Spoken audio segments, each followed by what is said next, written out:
तो आइए हम लोग पढ़ते हैं कक्षा 12 के बायोलॉजी से। एंटीबायोटिक या प्रतिजैविक किसे कहते हैं। एंटीबायोटिक जो इंग्लिश वर्ड है, इसको हिंदी में बोलते हैं प्रतिजैविक। प्रश्न पूछता है एक नंबर में प्रतिजैविक पर टिप्पणी लिखने के लिए या एंटीबायोटिक पर टिप्पणी लिखने के लिए पूछता है, या फिर ये पूछता है कि पहला एंटीबायोटिक कौन सा है, और या पूछता है कि एंटीबायोटिक की खोज किसने किया था या नाम किसने दिया था। इस तरह कुछ सिंपल प्रश्न आते हैं। चलते हम लोग हैं, देखते हैं कि एंटीबायोटिक होता क्या है। तो जो एंटीबायोटिक होता है या प्रतिजैविक होता है, ये सूक्ष्म जीव जैसे बैक्टीरिया हो गया, वायरस हो गया, सॉरी बैक्टीरिया हो गया, तो जो सूक्ष्म जीव होते हैं, तो सूक्ष्म जीव कुछ रासायनिक पदार्थों का स्रावण करते हैं और वो पदार्थ अन्य सूक्ष्म जीवों को या तो नष्ट कर देते हैं या फिर उनकी वृद्धि को रोक देते हैं। तो उन्हीं पदार्थों को हम क्या कहते हैं, प्रतिजैविक या एंटीबायोटिक कहते हैं। ठीक है, फिर से सुनिए एक बार कि क्या होता है एंटीबायोटिक।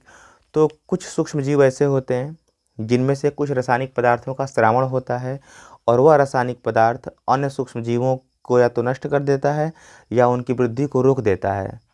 ठीक, तो उसी रासायनिक पदार्थ को हम क्या कहते हैं, एंटीबायोटिक या प्रतिजैविक कहते हैं। प्रतिजैविक, ठीक है। तो हमने उसको परिभाषा के रूप में लिख दिया। ये भी पूछता है कि पहला प्रतिजैविक कौन सा है। तो पहला जो प्रथम प्रतिजैविक होता है उसका नाम है पेनिसिलिन, जिसकी खोज किसने किया था, तो अलेक्जेंडर फ्लेमिंग ने किया था। याद रखिएगा आप लोग कि पहला प्रतिजैविक औषधि कौन सा है, तो पेनिसिलिन है, जिसकी खोज किया था अलेक्जेंडर फ्लेमिंग ने सन 1928 ईस्वी में। और जो प्रतिजैविक यानी एंटीबायोटिक शब्द है, इस शब्द का किसने प्रयोग किया था, तो सबसे पहले वाक्समैन ने प्रयोग किया था इस शब्द का सन 1942 ईस्वी में। तो कुछ पॉइंट ऐसे याद रखिएगा। कभी कभी ये भी पूछ देता है कि पेनिसिलिन की खोज किस कवक से की गई थी, तो बताएंगे पेनिसिलियम नोटेटम या पेनिसिलियम क्राइसोजिनम। ठीक है, देखिए इसको हम लोग लिखे हैं यहाँ से। तो एंटीबायोटिक क्या होता है, तो आप लिखेंगे परीक्षा में इस तरह से कि प्रतिजैविक यानी एंटीबायोटिक सूक्ष्म जीवों द्वारा उत्पादित रासायनिक पदार्थ हैं जो रोग कारक, माने जो रोग फैलाने वाले जीव होते हैं, रोग कारक एवं अन्य सूक्ष्म जीवों की वृद्धि को संदमित करते हैं यानी कि रोक देते हैं या उन्हें नष्ट कर देते हैं। तो सीधा सा क्या होगा हमारा प्रश्न का उत्तर कि एंटीबायोटिक वे पदार्थ होते हैं जो सूक्ष्म जीवों द्वारा उत्पादित होते हैं यानी निकलते हैं और रोगकारक जीवों या अन्य सूक्ष्म जीवों की वृद्धि को रोक देते हैं या उनको नष्ट कर देते हैं। ठीक है, एंटीबायोटिक शब्द का प्रयोग सबसे पहले वाक्समैन ने किया था 1942 ईस्वी में, और जो प्रथम प्रतिजैविक औषधि बनाई गई थी उसका नाम क्या था, पेनिसिलिन। और ये किस कवक से प्राप्त की गई थी, तो पेनिसिलियम नोटेटम ना, पेनिसिलियम नोटेटम या फिर पेनिसिलियम क्राइसोजिनम। और ये दोनों क्या थे, कवक थे, यानी कवक से प्राप्त किया गया था, जिसकी खोज सबसे पहले अलेक्जेंडर फ्लेमिंग ने 1928 ईस्वी में की थी। ठीक है, अब यहाँ से जैसे एग्जाम्पल यहाँ कुछ ले लिया हम लोग प्रतिजैविक का, तो पूछता है जीवाणु से, है ना, जीवाणु से निर्मित दो प्रतिजैविक का नाम लिखिए, या पूछ देगा कि कवक से निर्मित दो प्रतिजैविक का नाम लिखिए। तो हम लोग तीन तीन को पढ़ते हैं। तो जीवाणु से कौन सा प्रतिजैविक बनाया गया, तीन ठो बता दें आप लोगों को, तो इरिथ्रोमाइसिन, टेरामाइसिन, स्ट्रेप्टोमाइसिन। ठीक, इरिथ्रोमाइसिन, टेरामाइसिन, स्ट्रेप्टोमाइसिन एग्जाम्पल में हो जाएगा। ठीक है, कवक से कौन बनाया गया है, तो कवक से हम लोग पहला पढ़ चुके हैं पेनिसिलिन। दूसरा क्या है, रेमाइसिन और फ्यूमाजिलिन, और पहला क्या था, पेनिसिलिन। तो एग्जाम्पल आपका इसमें से एक दो रखेंगे जब आप पूछेगा एग्जाम्पल के रूप में। तब अगर आपसे ये पूछता है कि जीवाणु से निर्मित दो प्रतिजैविक औषधियों का नाम लिखिए, तो इसमें से कोई दो लिख देंगे। कवक से पूछेगा तो कोई दो लिख देंगे। ठीक है, इस तरह से प्रतिजैविक में से इतना ही प्रश्न बनता है। नेक्स्ट क्वेश्चन हमारा है कि नाइट्रोजन स्थिरीकरण किसे कहते हैं, या फिर नाइट्रोजन यौगिकीकरण किसे कहते हैं, या फिर नाइट्रोजन स्थिरीकरण से आप क्या समझते हैं। प्रश्न पूछता है बोर्ड के एग्जाम में, नाइट्रोजन स्थिरीकरण से आप क्या समझते हैं, नाइट्रोजन स्थिरीकरण या नाइट्रोजन यौगिकीकरण से आप क्या समझते हैं। तो पहले हम देखते हैं कि होता क्या है। तो आप जानते हैं कि जो हमारा वायुमंडल होता है, वायुमंडल में जो नाइट्रोजन है वो 78% है, लेकिन फ्री है, मुक्त अवस्था में पाई जा रही है, उसका उपयोग नहीं हो पाता है। तो कुछ सूक्ष्म जीव जिन्हें हम कहते हैं नाइट्रिकारी जीवाणु, तो कुछ नाइट्रिकारी जीवाणु जो होते हैं वो क्या करते हैं कि वायुमंडल की स्वतंत्र नाइट्रोजन को नाइट्रोजन के यौगिक के रूप में परिवर्तित कर देते हैं, जिसका पौधे आसानी से उपयोग कर लेते हैं। इस प्रक्रिया को हम क्या कहते हैं, नाइट्रोजन स्थिरीकरण या नाइट्रोजन यौगिकीकरण। अगर आपको कठिन लग रहा है तो हमको एक एग्जाम्पल लेकर चलेंगे हम लोग, राइजोबियम जैसे एग्जाम्पल लेकर चलेंगे हम लोग। एग्जाम्पल तो सबका लिख सकते हैं, परीक्षा में पूछेगा आपसे कि 2 नाइट्रिकारी जीवाणु का नाम लिखिए, तो कुछ में से कोई लिख देंगे आप लोग, ठीक है। तो राइजोबियम जीवाणु, जीवाणु है, तो कैसे आप परिभाषा हम बता रहे हैं इसकी, है ना। अगर नहीं आ रहा तो इसे बताएंगे कैसे लिखेंगे। तो राइजोबियम जीवाणु दलहनी कुल मतलब होता है कि जो दाल वाली फैमिली होती है, जैसे कि अरहर, मटर, चना, उड़द, ये सभी, ठीक है। तो राइजोबियम जीवाणु दलहनी कुल की जड़ों में सहजीवी के रूप में पाए जाते हैं। सहजीवी मतलब कि साथ साथ जीवन बिताने वाले। सजीवी जो होता है, दो जीवों के बीच ऐसा संबंध होता है जिसमें संबंधित दोनों जीव एक दूसरे को लाभ पहुंचाते हैं, किसी को हानि नहीं पहुंचाते, ठीक है। तो यहाँ पर और साथ साथ जीवन बिताते हैं। अगर हम पौधे को काट देंगे तो ये जीवाणु भी मुक्त हो जाएगा, नष्ट हो जाएगा। अगर हम जीवाणु को निकाल देते हैं तो पौधा नष्ट हो जाएगा, ठीक है। परिभाषा चलते हैं। पूछा कि नाइट्रोजन स्थिरीकरण किसे कहते हैं, क्या समझते हैं, तो परिभाषा देखिए कैसे बताएंगे आप लोग। राइजोबियम जीवाणु दलहनी कुल की जड़ों में सजीवी के रूप में पाए जाते हैं। ये जीवाणु वायुमंडल की स्वतंत्र नाइट्रोजन को नाइट्रोजन के यौगिक के रूप में बदल देते हैं, जिसका पौधे आसानी से उपयोग कर लेते हैं। इस प्रक्रिया को नाइट्रोजन स्थिरीकरण कहते हैं। फिर सुनिए, राइजोबियम जीवाणु दलहनी कुल की जड़ों में सहजीवी के रूप में पाए जाते हैं। ये जीवाणु वायुमंडल की स्वतंत्र नाइट्रोजन को नाइट्रोजन के यौगिक में बदल देते हैं, जिसका पौधे आसानी से उपयोग कर लेते हैं। इस प्रक्रिया को नाइट्रोजन स्थिरीकरण कहते हैं। ये सभी मिलकर मृदा में यानी कि मिट्टी में उर्वरा शक्ति को बढ़ाते हैं, यानी उपजाऊ क्षमता को क्या करते हैं, बढ़ाते हैं, और पैदावार हमारी क्या होती है, अच्छी होती है, ठीक है। तो इसका उत्तर हो चुका है ना। इतना आपको लिखना रहेगा परीक्षा में। एग्जाम्पल पूछ देगा कि 2 नाइट्रिक जीवाणु का नाम लिखिए, तो इनमें से कोई लिख सकते हैं, इतना हमने लिख दिया है ना। Azotobacter, azolla, Clostridium, Nitrosomonas, Nitrobacter, इस तरह से। जो दलहनी कुल की पौधों में जो जड़ों में रहता है सजीवी के रूप में राइजोबियम, ये राइजोबियम ग्रंथि के रूप में रहता है, मैंने गांठ बनाकर रहता है, नोड्यूल बनाकर रहता है। और जब गांठों को हम चीरेंगे तो हल्का सा लाल गुलाबी पदार्थ निकलेगा, जिसे हम बोलते हैं लेग हीमोग्लोबिन। याद रखिएगा आप लोग, लेग हीमोग्लोबिन कहाँ पाया जाता है, तो दलहनी कुल के पौधों की जड़ों में जो ग्रंथियाँ होती हैं, ग्रंथिल होता है, गांठें होती हैं, उसी में राइजोबियम अपना जीवाणु अपना कॉलोनी बनाकर रहता है। और जब उसको चीरेंगे तो चिपचिपा सा लाल सा गुलाबी सा पदार्थ निकलेगा, जिसको हम कहते हैं लेग हीमोग्लोबिन। लेग यहाँ पर नाम क्यों आ रहा है, हीमोग्लोबिन मतलब कि वर्णक से है, लाल रंग प्रदान कर रहा है इसलिए। और लेग मतलब कि लेगुमिनेसी फैमिली होती है, जितने दाल वाले पौधे होते हैं सब आते हैं लेगुमिनेसी फैमिली में, ठीक है। तो ये हमारा प्रश्न हो गया नाइट्रोजन स्थिरीकरण का। आइए अब हम लोग पढ़ते हैं कि जैव प्रौद्योगिकी मतलब बायोटेक्नोलॉजी में प्रयुक्त एंजाइम कौन कौन से होते हैं, माने किस प्रकार के एंजाइमों का उपयोग बायोटेक्नोलॉजी में होता है। तो आपको जो प्रश्न बनते हैं मुख्यतः इन्हीं पॉइंट से बनते हैं। तो पहला देखिए, जैसे इसे हम लोग पढ़ते हैं जब भी जैव प्रौद्योगिकी में प्रयुक्त एंजाइम के बारे में, तो हम लोग पढ़ते हैं विदलन एंजाइम के बारे में। किसके बारे में, विदलन एंजाइम के बारे में। विदलन का मतलब होता है तोड़ना, यानी काटने वाले या तोड़ने वाले एंजाइम, जिसमें से यानी कि एंजाइम जो होते हैं, ये एंजाइम विदलन एंजाइम जो होते हैं डीएनए को काटने के लिए उपयोग किए जाते हैं, ठीक है। डीएनए को किसी भी खंड से काटने के लिए उपयोग किया जाता है। जैसे डीएनए है, डीएनए के 2 सूत्र होते हैं, आप जानते हैं कि डीएनए 2 सूत्र होते हैं, इस तरह से आप बना दें हम।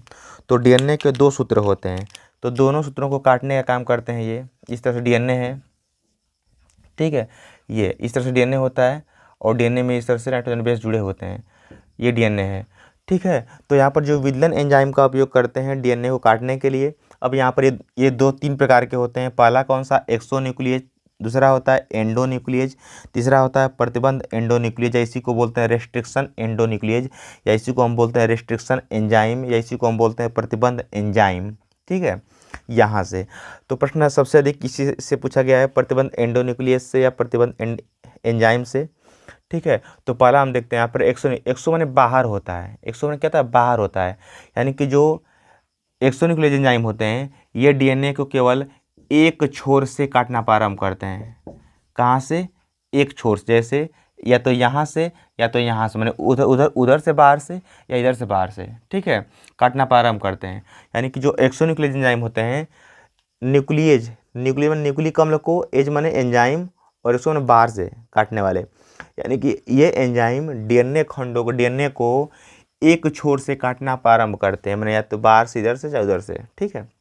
दूसरा है एंडोन्यूक्लियोज, एंडो में अंदर होता है, तो इसका उपयोग कब करते हैं, यानी कि जो ये एंजाइम होते हैं इसका उपयोग डीएनए को विशिष्ट खंडों से काटने के लिए करते हैं, डीएनए को विशिष्ट खंडों से काटने के लिए करते हैं। और जो कटा हुआ छोर होता है दोनों तरफ से पढ़ने, जो कटा हुआ खंड होता है दोनों तरफ से पढ़ने पर एक समान प्रतीत होता है। जैसे हम मान लीजिए कि इतना सा खंड काट लिए, इतना सा कहीं से भी इतना सा, मान लीजिए कि यहाँ से और यहाँ तक काट लिए, ठीक, ये वाला और ये वाला काट लिए खंड, इतना सा, इतना बड़ा भाग है ना, इतना बड़ा भाग काट लिए।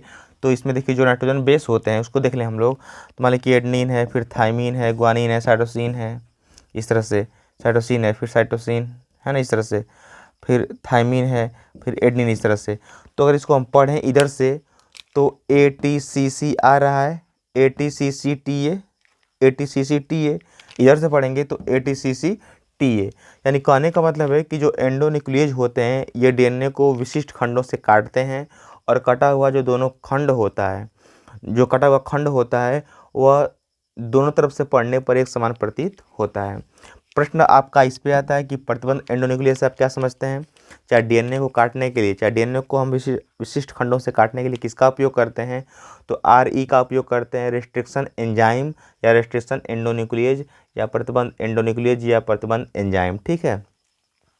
तो सबसे पहले हम जानते हैं कि ये होते क्या है, तो इसका उपयोग डीएनए को विशिष्ट खंडों से, यानी कि हम जहाँ से चाहें, जितना बड़ा खंड चाहें उतना बड़ा खंड या उतना ही खंड काटने के लिए हम क्या करते हैं, इसका उपयोग करते हैं। यानी कि हम कह सकते हैं कि इसका उपयोग डीएनए को विशिष्ट स्थानों से काटने के लिए किया जाता है, ठीक है। और इसीलिए इसको हम क्या कहते हैं, आणविक चाकू, रासायनिक चाकू या आणविक कैंची या रासायनिक कैंची भी कहते हैं, ठीक है। आणविक कैंची पूछते तभी है आपका रेस्ट्रिक्शन एंडोन्यूक्लियेज, ठीक है। तो जो प्रतिबंध एंडोन्यूक्लियेज है इसका उपयोग डीएनए को विशिष्ट स्थानों से काटने के लिए करते हैं, और इसीलिए इसको हम क्या कहते हैं, आणविक चाकू या रासायनिक चाकू कहते हैं। इसकी खोज सबसे पहले स्मिथ ने 1968 ईस्वी में की थी, और किससे की थी, तो यहाँ पर हीमोफिलस इन्फ्लुएंजी नामक जीवाणु से उन्होंने खोज किया था, और उसका नाम रखा था हाइंड सेकेंड, ठीक है। तो जो पहला प्रतिबंध एंडोन्यूक्लियेज है वो हाइंड सेकेंड है, जिसकी खोज स्मिथ ने 1968 में की थी, और किससे खोज किया था, तो हीमोफिलस इन्फ्लुएंजी नामक जीवाणु से किया था, जिसका नाम रखा गया हाइंड सेकेंड, किसका, प्रतिजैविक का। अब चलते हैं हम लोग, पूछता है कभी कभी कि प्रतिबंध एंडोन्यूक्लियेज पर टिप्पणी लिखिए अथवा इसके प्रकारों का वर्णन करिए, चाहे बड़ा प्रश्न पूछ दे तो हाई लिखवाई करेंगे कि इसका उपयोग विशिष्ट खंडों से काटने के लिए, डीएनए को विशिष्ट स्थानों से काटने के लिए करते हैं, और इसीलिए इसके हाई हाउ कहते हैं। खोज इसने किया था, इस जीवाणु से किया था, उसका नाम वो दिया था, लिख देंगे। और फिर हम चलेंगे यहाँ पर RE के प्रकार, माने कि रेस्ट्रिक्शन एंजाइम के प्रकार। तो ये 3 प्रकार के होते हैं, प्रारूप फर्स्ट के एंजाइम, प्रारूप सेकंड के एंजाइम और प्रारूप थर्ड के एंजाइम।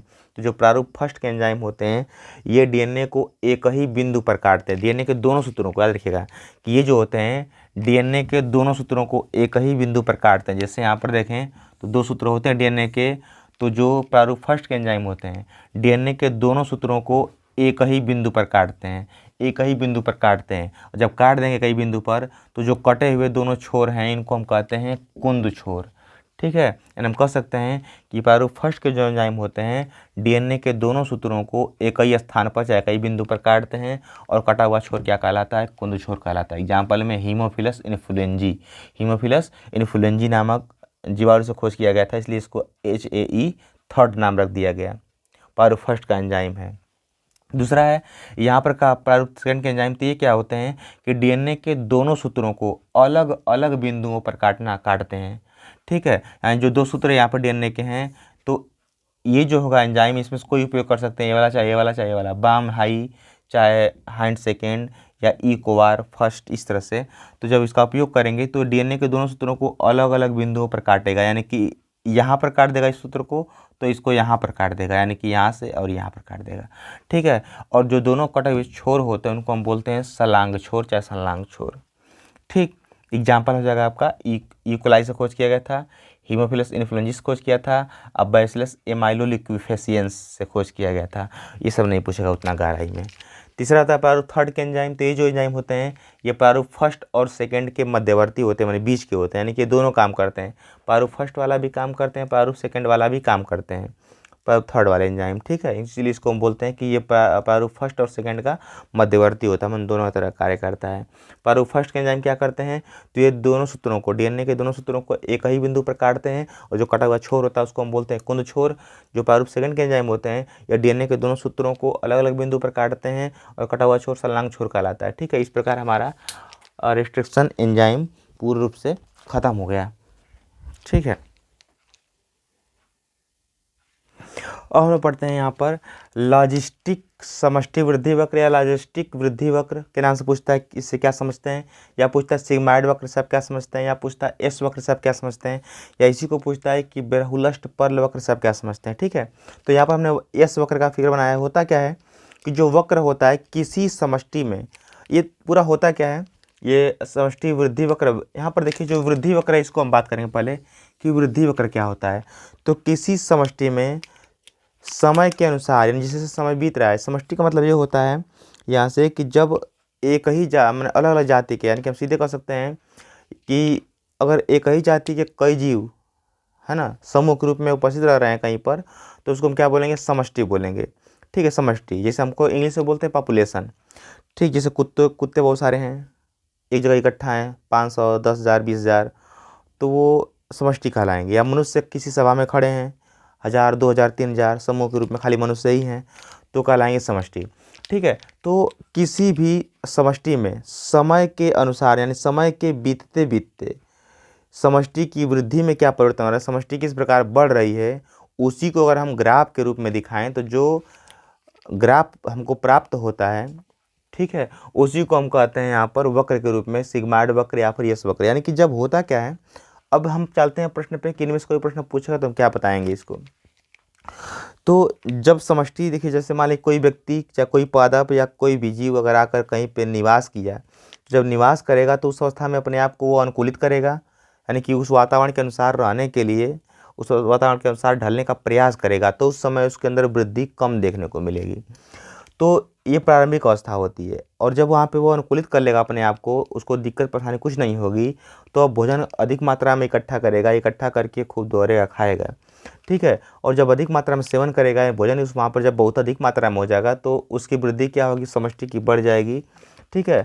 उसको हम बोलते हैं त्वरण अवस्था, मध्य अवस्था या फिर चारघातांकी अवस्था। और जब जब भोजन को इकट्ठा कर लिया, खाने लगा, वृद्धि पूरा हो गई, तो अब एक समय ऐसा भी आता है कि पर्यावरण का जो प्रतिरोध होता है वो बढ़ जाता है, यानी कि जो प्रकृति अपना रूप दिखाने लगती है, बाढ़, सूखा, भूकंप इस आने लगता है।